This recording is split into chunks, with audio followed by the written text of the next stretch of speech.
When I did my PhD, I went to the schools and I want to observe the children and see what they were doing, how they were studying, and I wanted to see and observe their movement during the day.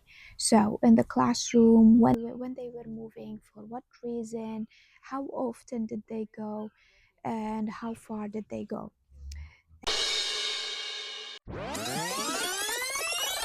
Found that the children were actually moving to sharpen their pencils, get their book, which is very rare. They didn't actually move that much. They were bound, they were more static, they were bound to their chairs most of the time.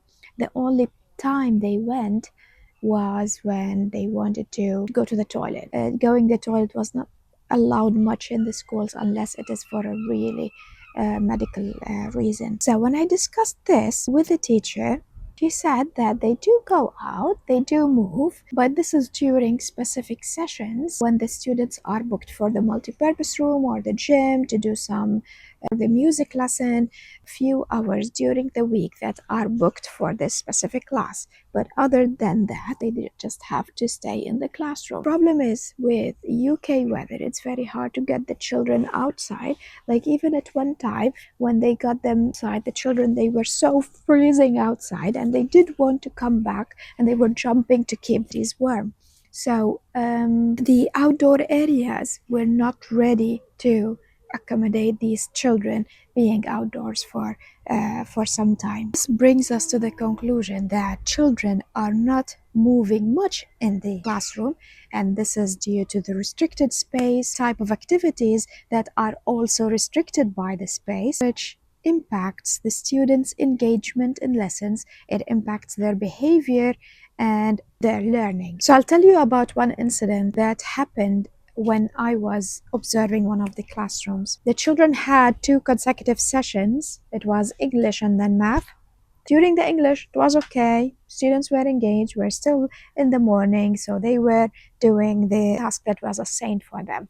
But then when we came into the maths, children were restless, they wanted to move, and this caused a lot of behavioral problems in the classroom. So when the teacher was turning his back to write down the equation on the board, two children were just like arm wrestling in the classroom, which is kind of like, okay, so we're in a maths lesson in here, but this is what happens if you keep the children for a long time. They need to play, they need to move, we all need to move. So why our space is not allowing for that, why our lessons are not accommodating this to keep us more active. So the thing is that if our lessons are not designed to include activities where the children are interacting and moving their bodies and interacting with the others and with manipulatives, then we get these kind of